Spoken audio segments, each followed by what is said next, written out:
Hello everyone, welcome to Achievers Academy. आज की class में हम DT+P एग्जाम 2021 का जो पेपर हुआ है उसका सॉल्यूशन डिस्कस करेंगे।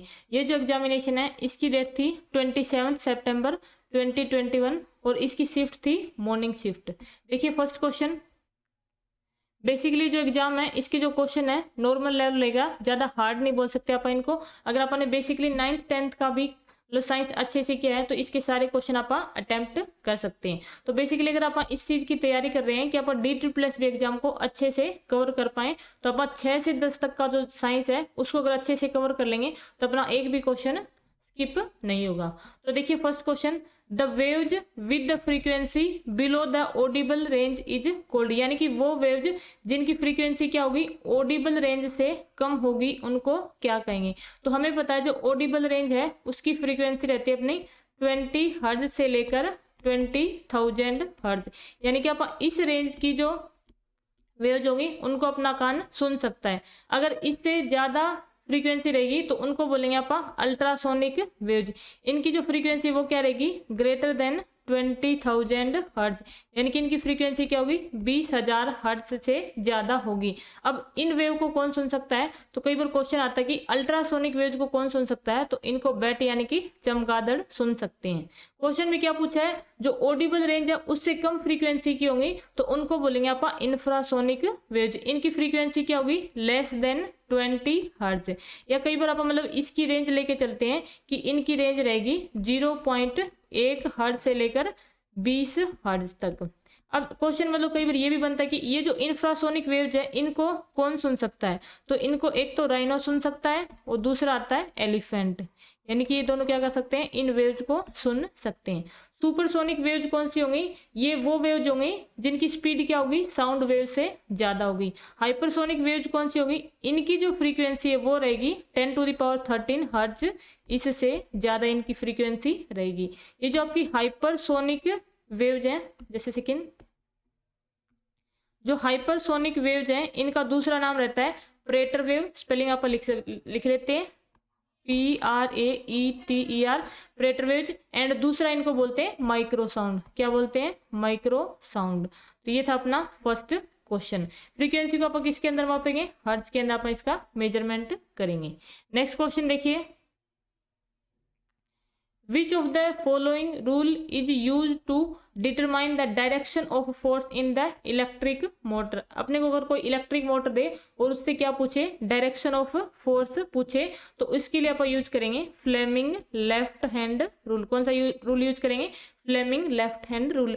इस रूल के अकॉर्डिंग क्या है, अगर अपने पास कोई भी मतलब एक कंडक्टर है और अपन ने इसको क्या रख दिया मैग्नेटिक फील्ड के अंदर रख दिया और उसके अंदर से क्या जा रहा है करंट जा रहा है, तो अगर अपने से कोई भी फोर्स की डायरेक्शन पूछे तो आप फ्लेमिंग लेफ्ट हैंड रूल का यूज करेंगे। इसमें क्या करेंगे आप अपना जो लेफ्ट हैंड है उसको लेंगे, इसमें ये क्या रहेगा अपना थंब रहेगा, ये रहेगी अपने इंडेक्स फिंगर और ये रहेगी मिडल फिंगर। ये क्या होंगे तीनों एक दूसरे के परपेंडिकुलर यानी कि म्यूचुअली परपेंडिकुलर है।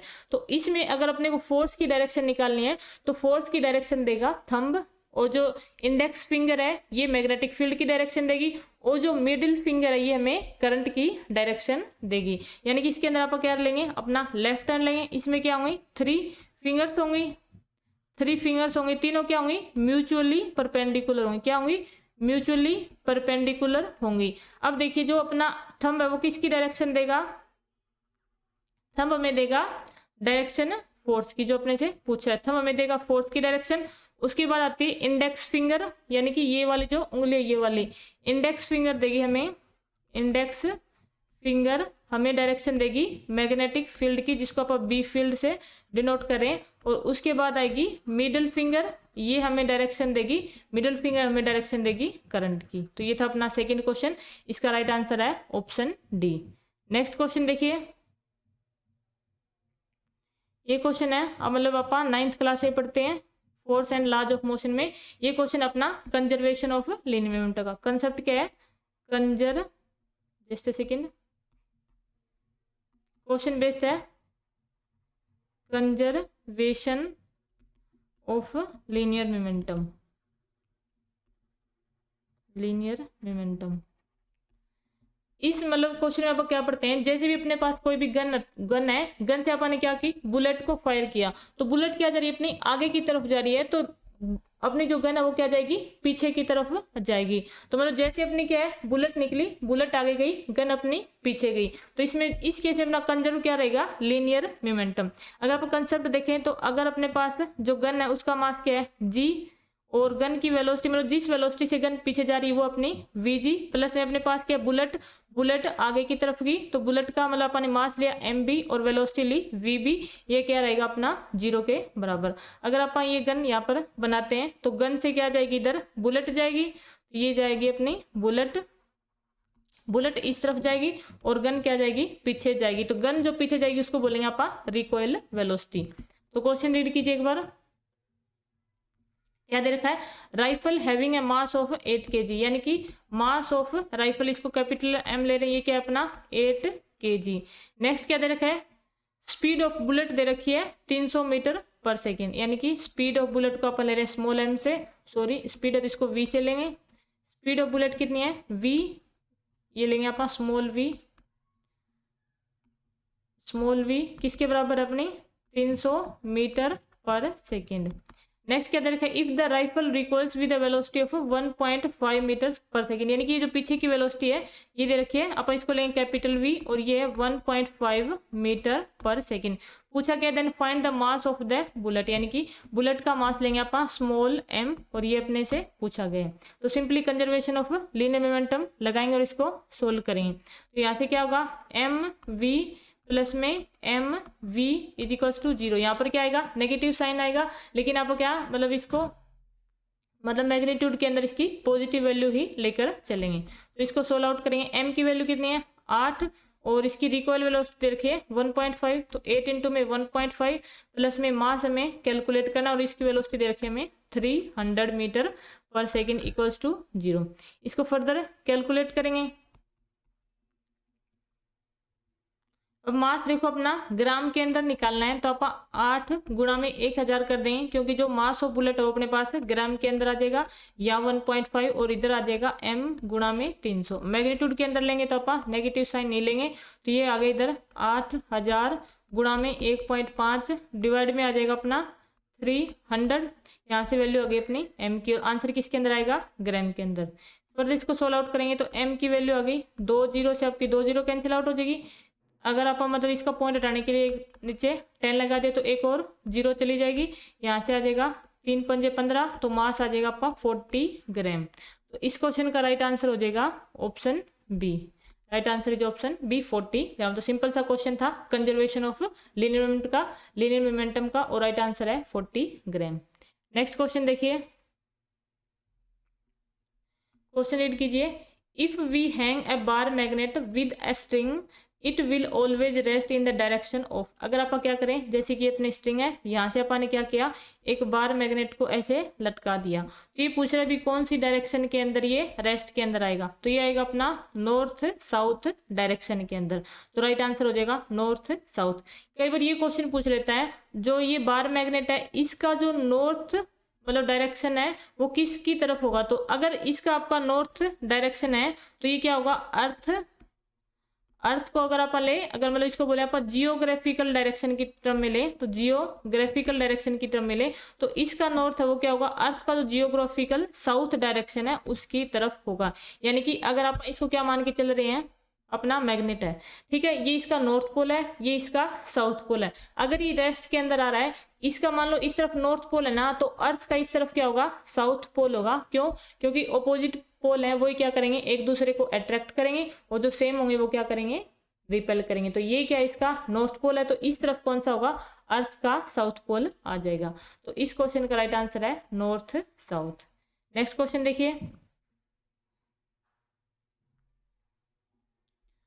क्वेश्चन रीड कीजिए, a current of 1 ampere is drawn by a filament of an electric bulb for 4th part of an hour. यानी कि अपने को यहाँ क्या दे दिया, टाइम दे दिया। टाइम कितना है यहाँ पर 4th part of an hour, यानी कि 1 घंटे में 60 मिनट, 60 मिनट का चौथा हिस्सा यानी कि 15 मिनट। 15 मिनट बोल सकते हैं आप इसको, या क्या बोल सकते हैं, जैसे सेकेंड, इसको क्या बोल सकते हैं आप 15 मिनट, या 15 गुणा में 60 करेंगे 900 सेकेंड हो गया। Find the amount of electric charge that flows through the circuit. अपने को फाइंड क्या करना है, क्यू यानी कि चार्ज की अमाउंट अपने को फ्लो करनी है। इसका आंसर किसके अंदर आएगा, कूलाम्ब के अंदर आएगा, कूलाम्ब के अंदर आंसर आएगा। तो अपने को पता है I is equals to Q by T रहता है। I क्या अपना करंट, क्यू क्या रहता है amount of charge and T रहता है अपना टाइम। तो यहाँ वैल्यू पुट कीजिए। I कितना दे रखा अपने को 1 एम्पियर रखा। इधर क्या क्यू अपने को फाइंड करना है, टाइम कितना है 900 सेकेंड। तो इसको सोल्व आउट करेंगे तो क्यू की वैल्यू क्या आ जाएगी यहाँ से 900 गुणा में 1 900, और आंसर किसके अंदर आएगा, कूलाम्ब के अंदर। ठीक है, तो क्वेश्चन का राइट आंसर क्या होगा, option A 900 coulomb. Fifth question right answer is option first. Next one देखिए, सिक्स क्वेश्चन, आई थिंक इसका एक नीचे एक लाइन और होगी। Which of the following statement is are true, इनमें से कौन सी स्टेटमेंट ट्रू है वो अपने को बताना है। तो फर्स्ट देखिए, the intermolecular forces are less in liquids as compare to solid. अगर आप क्या करें, सॉलिड, लिक्विड और गैस का कंपैरिजन करें तो जो इंटरमोलिकुलर है सबसे ज्यादा, इंटरमोलिकुलर फोर्सेस सबसे ज्यादा किसके अंदर होंगे, सॉलिड के अंदर, फिर लिक्विड के अंदर एंड देन गैस के अंदर। इसने क्या कहा है, जो लिक्विड इसके अंदर क्या होगा, कम होगा, बिल्कुल कम होगा, क्योंकि सॉलिड के अंदर क्या होगा, ज्यादा होगा। तो फर्स्ट स्टेटमेंट करेक्ट है। नेक्स्ट देखिए, the shape of liquid can easily B change. अब लिक्विड है, इसको जिस भी कंटेनर के अंदर डालें, अगर इसके अंदर डाला तो इसकी शेप क्या होगी, इसके आकार की होगी। अगर इसको अपन ने गिलास के अंदर डाल दिया तो इसके आकार होगी। अगर पोट के अंदर डाल दिया तो पोट की शेप ले लेगा। तो ये स्टेटमेंट भी करेक्ट है। नेक्स्ट वन देखिए,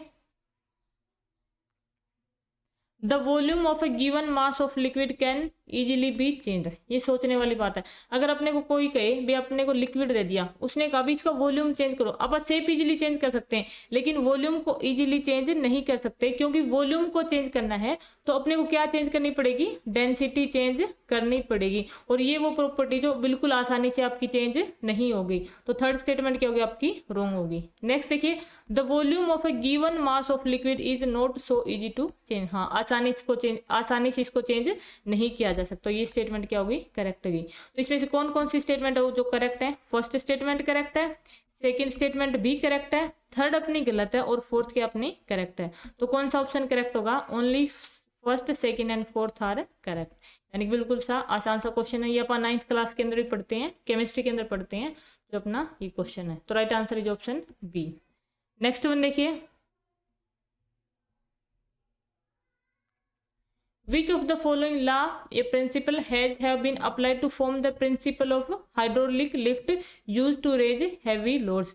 यानी कि अगर अपने को हैवी लोड को पिक करना है तो इसके लिए आप कौन सा प्रिंसिपल यूज करेंगे, तो बेसिकली इसके लिए यूज करते हैं आप पास्कल लॉ। ये भी अपना 9th क्लास का चैप्टर है, ग्रेविटेशन का जो आगे का पढ़ते हैं ना, उसके अंदर आता है अपना pascal law and Archimedes principal. तो इसके लिए आप क्या यूज करेंगे, पास्कल लॉ का यूज करेंगे। नेक्स्ट वन देखिए, which of the following statement is incorrect. यानी कि क्या पूछा है, इनकरेक्ट स्टेटमेंट को पूछा है। तो फर्स्ट स्टेटमेंट देखिए, major portion of AC flows through the upper portion of wire. ये स्टेटमेंट सही है, क्योंकि आप क्या पढ़ते हैं, एक इफेक्ट आता है जिसको बोलते हैं आप स्किन इफेक्ट। इस इफेक्ट के अकॉर्डिंग क्या होता है, अगर अपना ये क्या एक वायर है, इसमें से क्या कर रहा है, करंट फ्लो कर रहा है, तो जो करंट अपना वो क्या करेगा, कोशिश करेगा कि पेरीफेरी पर ये फ्लो करे, यानी कि सरकमफेरेंस के अलोंग ये आपका फ्लो करेगा। तो इसका मतलब क्या हुआ, ये जो वायर है इसका जो अपर पोर्शन है ये वहां से करंट फ्लो करने की कोशिश करेगा। तो फर्स्ट स्टेटमेंट क्या है, करेक्ट है। नेक्स्ट देखिए, DC of same voltage as AC is more dangerous because in DC direction of flow of current does not change. ये लाइन बिल्कुल सही है, क्योंकि डीसी वोल्टेज और एसी वोल्टेज को आप सेम मतलब अमाउंट में लें तो डीसी वोल्टेज क्या होगी, ज्यादा खतरनाक होगी, क्योंकि इसमें डायरेक्शन चेंज हो ही नहीं रही है। ठीक है, तो सेकंड स्टेटमेंट भी करेक्ट है। नेक्स्ट देखिए, device like electric motor that work on DC direct current are stronger than those that of use AC. एक बार इसको आप क्या करते हैं, मतलब स्किप करते हैं। नेक्स्ट स्टेटमेंट देखिए, AC यानी कि alternating current is transmitted from electricity generation centre to houses and industries through high voltage transformer step up transformer at very high voltage. अब इसको समझने के लिए थोड़ा सा ध्यान दीजिए। जैसे आप क्या करते हैं, कई बार ट्रेवलिंग करते हैं, बस से आप जा रहे होते हैं तो आप क्या देखते हैं, रास्ते में अपने को बड़े बड़े टावर्स दिखाई देते हैं जो खेतों से जाते हैं, मतलब काफी दूर दूर लगाए होते हैं। तो वो अगर आप किसी से पूछें तो वो हमें बताएगा ये जो लाइन जा रही है ये 11,000 वोल्ट की जा रही है, और वो किसकी होती है, एसी की होती है। अगर आप दूसरा लें, ट्रेन चल रही है, ट्रेन क्या चलेगी अपनी, लाइट से चल रही है, इलेक्ट्रिसिटी से चल रही है, तो वहां पर जो आपकी वोल्टेज वो लगभग 25,000 वोल्ट रहती है, और कहा जाता है कि आप इसके पास नहीं जाओ, क्योंकि वहां क्या होगा, मैग्नेटिक फील्ड इंड्यूस होगा, इसलिए वो अपनी तरफ अट्रैक्ट कर लेती है। अब ये देखिए वोल्टेज क्या है, 25,000 वोल्टेज बहुत हाई वोल्टेज है, और 11,000 वोल्टेज ये भी हाई वोल्टेज है। यानी कि ये गई कहाँ से, जहां से अपनी इलेक्ट्रिसिटी जनरेट हुई है वहां से अगर इंडस्ट्री के पास जा रही है या ट्रेन वगैरह चल रही है वहां जा रही है, तो आप इसको एसी की फॉर्म में बेचते हैं, क्योंकि एसी के अंदर जो पावर लॉस होता है, पावर लॉस क्या होगा आपका, इनवर्सली प्रोपोर्शनल होता है 1 में वोल्टेज के स्क्वायर के। अब देखिए जितनी ज्यादा हाई वोल्टेज होगी, जितनी ज्यादा हाई वोल्टेज होगी उतना ही पावर लॉस कम होगा, इसलिए आप क्या करें इसको 25,000 वोल्ट या 11,000 वोल्ट इसकी फॉर्म में जो जहां से जनरेशन हो रहा है वहां से इसको सप्लाई कर रहे हैं। ठीक है, तो ये स्टेटमेंट भी अपनी सही है। अब देखते हैं आप अपनी ये वाली स्टेटमेंट, इसमें क्या कहा है, devices like electric motor that work on DC direct current are stronger than those that use AC. यानी कि ये स्टेटमेंट अपनी कंप्लीटली सही नहीं है, तो इनकरेक्ट स्टेटमेंट पूछा है, तो इसका राइट आंसर हो जाएगा ऑप्शन सी। बाकी ये जो स्टेटमेंट है ये वाली बी एंड फोर्थ ये सारी क्या अपनी करेक्ट है। तो 8th क्वेश्चन हो गया अपना, right answer is option C. Next one read कीजिए,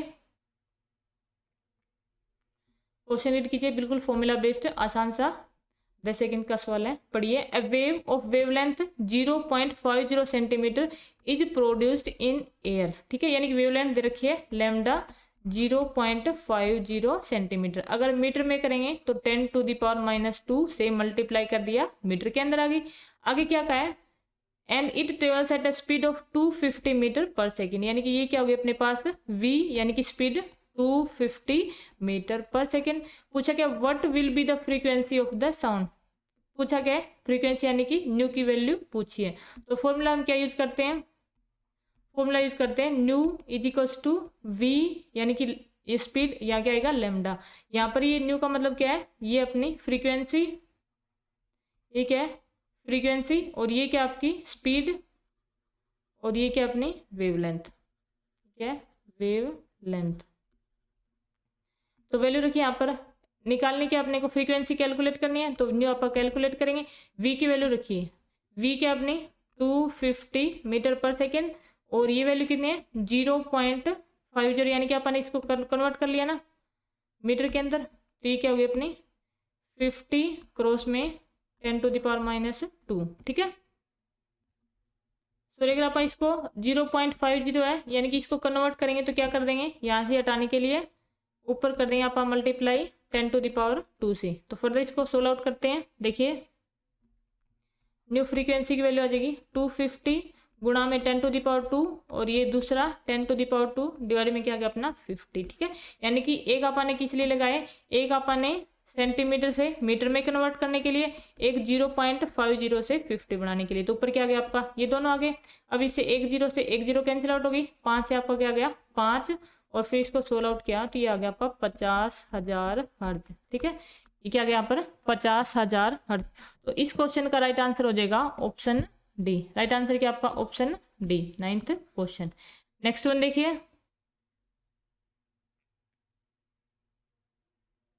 क्वेश्चन रीड कीजिए, विच of the following statement is या आर ट्रू।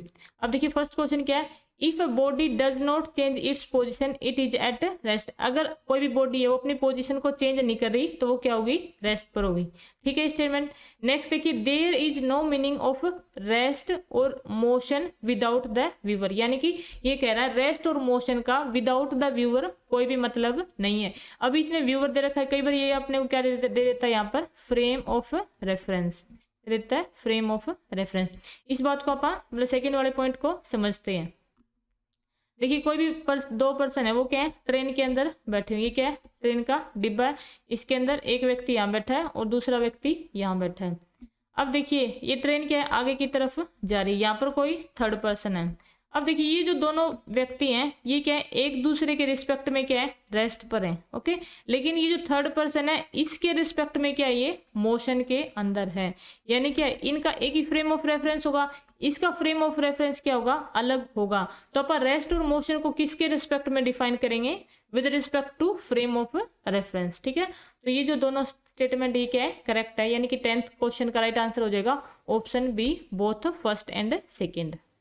नेक्स्ट वन देखिए, an optical fibre is a very thin fibre made up of, यानी कि जो ऑप्टिकल फाइबर आप किस किस का बना सकते हैं, ग्लास का बना सकते हैं। एंड नेक्स्ट वन इसको प्लास्टिक का बना सकते हैं, कॉपर का नहीं बनाया जा सकता। तो इस क्वेश्चन का राइट आंसर होगा फर्स्ट एंड 3, यानी कि ऑप्शन बी क्या होगा राइट आंसर। नेक्स्ट वन देखिए, for an object moving along a straight line without changing its direction, यानी कि मोशन का बिल्कुल सिंपल सा क्वेश्चन है। एक ऑब्जेक्ट है वो क्या है, ऐसे सीधी डायरेक्शन के अंदर जा रही है। तो ये क्या होगी, जैसे इसने पॉइंट ए से ट्रेवल करना शुरू किया और ये पॉइंट बी के ऊपर पहुंच गई, और ये डिस्टेंस आपकी ये आपकी यहाँ पर 5 मीटर। तो इस केस में इसकी डिस्टेंस कितनी हुई, डिस्टेंस कितनी ट्रेवल की है, डिस्टेंस ट्रेवल की है 5 मीटर। अब इसका जो इनिशियल पोजीशन है ये आपका कोऑर्डिनेट है 0, और ये जो कोऑर्डिनेट है ये 5, और ये डिस्टेंस मतलब दे रखी है आपको मीटर के अंदर। तो इसकी तो अगर आप यहाँ से डिस्प्लेसमेंट निकालें, क्या निकालें, डिस्प्लेसमेंट को निकालें, तो डिस्प्लेसमेंट क्या होगा, फाइनल पोजीशन यानी कि ये वाली पोजीशन माइनस में इनिशियल पोजीशन, तो यानी कि 5 माइनस में 0, और आएगा किसके अंदर, मीटर के अंदर। तो यानी कि इस केस के अंदर अपना क्या है, डिस्प्लेसमेंट और डिस्टेंस क्या एग्जैक्टली इक्वल है। तो इस क्वेश्चन का राइट आंसर होगा distance travel is equals to displacement. तो 12th question right answer is option c, okay. Next one देखिए, the dimension of speed, speed क्या होती है अपनी, स्पीड हो गया अपने कितनी डिस्टेंस ट्रेवल की है, यानी कि डिस्टेंस ट्रेवल अपॉन में time taken, distance travel upon में टाइम टेकन। तो डिस्टेंस को किसके अंदर मेजर करेंगे, मीटर के अंदर, डिस्टेंस को मेजर करेंगे आप मीटर के अंदर, और टाइम को मेजर करेंगे सेकंड के अंदर। अगर इसका डायमेंशन फॉर्मूला निकालें तो यहाँ पर क्या हो जाएगा, m यानी कि मास आता है, m0, लेंथ की क्या है एक यूनिट है L1 और t-1। तो डायमेंशन फॉर्मूला होगा m0 L1 t-1। m क्या डिनोट कर आपका यहाँ पर मास के, मतलब अगर यहाँ पर कोई किलोग्राम ग्राम होता है यानी कि मास होता, L क्या लेंथ, t4 टाइम। तो right answer is L1 t-1, option first. Next one देखिए, which of the following, sorry who of the following devised barometer, यानी कि बैरोमीटर की खोज किसने की। तो बिल्कुल आसान था, वन वर्ड आंसर इसका टोरिसेली ने, यानी कि right answer is option D. Next one देखिए, ये थोड़ा सा समझने वाला क्वेश्चन है। क्वेश्चन रीड कीजिए, how much time will take a 4 kilowatt immersion rod to raise the temperature of 1 litre of water from 30 degree Celsius to 60 degree Celsius. यानी कि अपने को कोई भी एक रोड दे रखी है जिसकी पावर दे रखी है अपने को 4 किलोवाट, और मतलब वॉल्यूम दे रखा है 1 लीटर, और टेम्परेचर रेंज दे रखी है 30 degree Celsius to 60 degree Celsius, और स्पेसिफिक हीट दे रखी है 4.18 into 10⁻³ joule kilo per kilogram per degree Celsius. अब अपने को पता है एनर्जी, देखो अगर क्वेश्चन को ही समझ लेते हैं, क्वेश्चन के अंदर अपने को जो चीज दे रखी है वो सही है, लेकिन इसने पूछा क्या है, इसने हमें पूछा है टाइम निकालना है। तो अब बेसिकली पढ़ते हैं, जो पावर है वो क्या होती है, पावर रहती है अपनी एनर्जी, पावर रहती है अपनी एनर्जी अपॉन में टाइम। तो यहाँ से अगर अपन निकालें एनर्जी, एनर्जी क्या हो जाएगी, पावर इनटू में टाइम। अब देखिए यहाँ पर अगर एनर्जी कैलकुलेट करें तो वो अपना कौन सा फॉर्मूला यूज करेंगे, एनर्जी होगी अपनी यहाँ पर m यानी कि मास, c specific heat, del T change in temperature बराबर किसके होगा, पावर इनटू में टाइम। ये फॉर्मूला आपको यहाँ यूज करना पड़ेगा। यानी कि कहाँ से निकाला अपन ये फॉर्मूला, अपन पढ़ते हैं power is equals to energy upon में time, energy is equals to power into में टाइम। एनर्जी होगी mc डेल टी और p क्रॉस में t। m क्या है आपका mass, c specific heat, del T change in temperature कितना है 30 डिग्री से लेकर 60 डिग्री, यानी कि कितना चेंज होगा 30 डिग्री सेल्सियस का। पावर दे रखिए 4 किलोवाट, और टाइम आपको कैलकुलेट करना है। तो रखिए यहाँ पर वैल्यू रखिए, m की वैल्यू कितनी आपकी 1 लीटर, यानी कि अगर आप इसको डेंसिटी रहती है आपके यहाँ पर 1 ग्राम पर सेंटीमीटर क्यूब। तो आप जो वॉल्यूम दे रखा है इसको डायरेक्टली यूज कर लेंगे, ठीक है। तो ये मास कितना आ गया आपका 1 लीटर। सी कितनी दे रखी है, सी आपकी 4.18 इंटू में 10⁻³ और टेम्परेचर डेल्टी यानी कि 30, 60 में से 30 गए 30। पावर कितनी आपकी 4 किलोवाट, यानी कि इसको 10⁻³ से किया तो वोट के अंदर आ गया। और यहाँ पर क्या आएगा आपका टाइम कैलकुलेट करना है। अब यहाँ से टाइम निकालने के लिए क्या करेंगे, इसको कैंसिल आउट कर देंगे, ये आपका कैंसिल आउट हो जाएगा। यहाँ पर क्या बचा 4.18 गुणा में 30 डिवाइड बाई में 4। तो इसको कैलकुलेट करेंगे तो ये आपको यहाँ से निकल के आएगा, इसको कैलकुलेट करेंगे तो इसकी वैल्यू आएगी आपकी 31.35 सेकेंड। यानी कि सिंपली क्या आ जाएगा, कैलकुलेट करेंगे तो ये लगभग ये कैंसिल आउट हो जाएगा, यानी कि यहाँ क्या 4.18 यहाँ 4, तो ये आपका राइट आंसर आ जाएगा ऑप्शन डी, ठीक है। ये 15th नंबर का क्वेश्चन है, right answer is option D. Next one देखिए,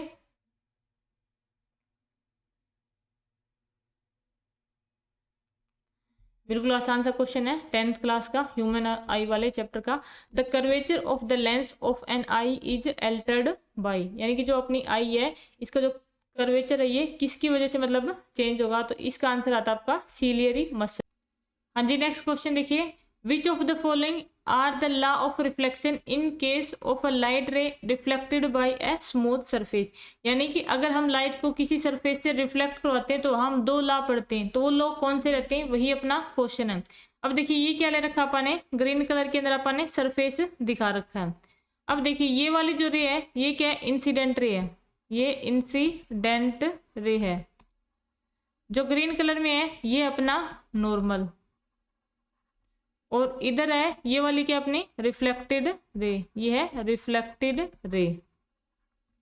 अब यहां से आप देख पा रहे हैं incident ray, normal and reflected रे तीनों क्या कर रहे हैं, इस प्लेन के ऊपर लाई कर रही हैं। यानी कि इंसिडेंट रे, नॉर्मल रे and reflected ray 3 lie in the same plane. Next देखिए क्या है, ये अपना एंगल ऑफ इंसिडेंस है, ठीक है, ये एंगल ऑफ इंसिडेंस है और ये क्या है एंगल ऑफ रिफ्लेक्शन है। तो यहाँ आपका जो एंगल ऑफ इंसिडेंस है हमेशा एंगल ऑफ रिफ्लेक्शन के बराबर रहता है।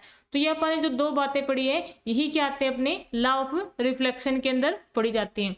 तो ऑप्शन देखिए, द एंगल ऑफ इंसिडेंस जो आप क्या ले रहे हैं आई के बराबर is equal to the angle of reflection, जो क्या है एंगल आर के बराबर होता है। यानी कि angle I is equal to angle R, ये बात सही है, इसे सही दे रखे तो स्टेटमेंट फर्स्ट करेक्ट होगी। नेक्स्ट है the incident ray and the reflected ray are not coplanar.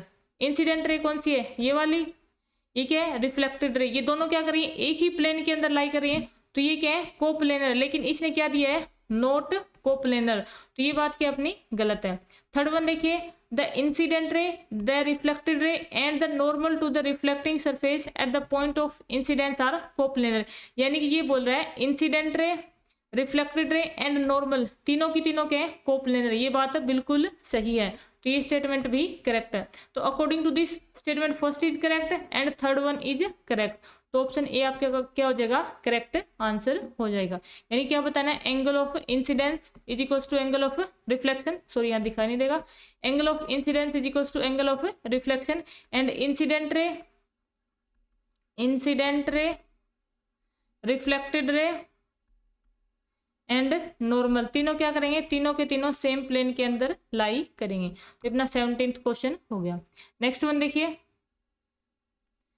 ये वाला डायरेक्ट क्वेश्चन है, sun radiates about how much joule energy every second. यानी कि सूर्य है हर सेकेंड कितनी एनर्जी को रेडिएट कर रहा है, तो इसका राइट आंसर आपका 3.92 इंटू में 10⁻26 जूल, ये क्या आएगा आपका आंसर एवरी सेकंड की टर्म्स में आएगा। तो सन कितनी एनर्जी को रेडिएट कर रहा है, इतने जूल एवरी सेकंड, तो right option is option C. Next one देखिए, which of the following represent the angle of medium theta c, angle of medium नहीं या एंगल ऑफ इंसिडेंस आएगा for light going from the medium to the air. यानी कि light कहाँ से कहाँ जा रही है, अपनी मीडियम से एयर के अंदर जा रही है, और इसने क्या पूछा है थीटा सी, यानी कि क्रिटिकल एंगल हमसे पूछा है। तो हम जो एंगल क्रिटिकल एंगल उसको डिफाइन कैसे करते हैं, तो आप डेफिनेशन लिख सकते हैं, critical angle is defined as the angle of incident. यानी कि critical angle is defined as the angle of incidence at which at which angle of reflection becomes 90 degree, angle of reflection becomes 90 degree. ठीक है, अब नीचे diagram देखिए, ये क्या अपना डेंसर मीडियम है, ये क्या है रेयर मीडियम है। तो डेंसर मीडियम से रेयर मीडियम की तरफ क्या जा रही है, अपनी रे जा रही है। कहाँ से कहाँ जा रही है, डेंसर से रेयर की तरफ जा रही है। तो इसका जो अपन ने रिफ्रैक्टिव इंडेक्स लिया वो n1 लिया है, इसका आप μ1 भी ले सकते हैं, इसका n2 लिया या आप इसको μ2 ले सकते हैं। ठीक है, इसे क्वेश्चन में μ2 ले रखा है तो आप इसको μ2 ले लेंगे। अब देखिए ये क्या अपना IC यानी कि क्रिटिकल एंगल, यहाँ पर देखिए ये जो एंगल है ये कितना है 90 डिग्री है, यानी कि एंगल ऑफ रिफ्लेक्शन क्या हो रखा है 90 डिग्री। तो नॉर्मली आप इसको क्या लेते हैं एंगल ऑफ इंसिडेंस यानी कि I, क्या लेते हैं इसको एंगल ऑफ इंसिडेंस I लेते हैं। कब, जब एंगल ऑफ रिफ्लेक्शन क्या हो R हो, लेकिन इस केस में एंगल ऑफ रिफ्लेक्शन कितना हो रखा है 90 डिग्री हो रखा है। तो अब यहाँ पर जो एंगल ऑफ इंसिडेंस है इसको क्या बोलेंगे क्रिटिकल एंगल यानी कि थीटा C। सिंपली अपन ने क्या बताया एंगल यानी कि थीटा सी क्या अपना क्रिटिकल एंगल है। ठीक है, ये अपना क्रिटिकल एंगल है। ये क्या है एंगल ऑफ इंसिडेंस है। ठीक है, कब, जब आपका एंगल ऑफ रिफ्लेक्शन क्या हो रखा है 90 डिग्री हो रखा है। तो अपन मतलब सिंपली इसको सोल्व करें तो कैसे लिखते हैं स्नेल्स लॉ के अकॉर्डिंग, यहाँ रहता है अपना μ1 sin θ1, μ1 sin θ1 is equal to μ2 sin θ2। ठीक है, अब θ1 क्या अपना यहाँ पर θ1 अपना एंगल ऑफ इंसिडेंस, θ2 क्या आता है अपना एंगल ऑफ रिफ्लेक्शन। तो इसका दूसरी कैसे लिख सकते हैं आप μ1 इंटू में sine I is equal to μ2 into में साइन R। इसको यहाँ से कैसे लिखेंगे साइन I डिवाइड बाई में sine R is equal to, यानी कि इसको यहाँ लगे तो ये आ जाएगा आपका μ2 अपॉन में μ1। ठीक है, यानी कि अपन जो फॉर्मूला इसको थोड़ा निकाल रहे हैं। तो साइन I को आप क्या बोल रहे हैं क्रिटिकल एंगल बोल रहे हैं, यानी कि I या क्या होगा आपका क्रिटिकल एंगल। तो यहाँ क्या हो जाएगा साइन थीटा C, नीचे क्या साइन R कितना हो रहा है आपका 90 डिग्री, साइन R क्या होगा 90 डिग्री, साइन 91 नीचे आ गया 1। ठीक है, μ2 की वैल्यू क्या दे रखी है इसने, ये दे रखी है 1 और नीचे दे रखा आपका μ। ठीक है, तो यहाँ से साइन थीटा C क्या आ गया बोलना, ये आ गया आपका 1 डिवाइड बाई में μ। इसको थोड़ा और सोल्व आउट करेंगे तो यहाँ से थीटा C की वैल्यू क्या आ जाएगी आपकी साइन इनवर्स 1 डिवाइड बाई में μ। ठीक है, तो अपन ने क्या निकाल दी थीटा C की वैल्यू निकाल दी जो आई है साइन इनवर्स 1 अपॉन में μ। देखिए कौन सा ऑप्शन करेक्ट है, theta is equal to sine inverse 1 divide by में μ। ऑप्शन फर्स्ट क्या है राइट आंसर है, यानी कि 19th question right answer is option first. ठीक है, अगर कोई भी मतलब क्वेरी हो तो आप इसको मतलब थोड़ा सा पीछे करके इस क्वेश्चन को फिर से सुन लेना। नेक्स्ट वन देखिए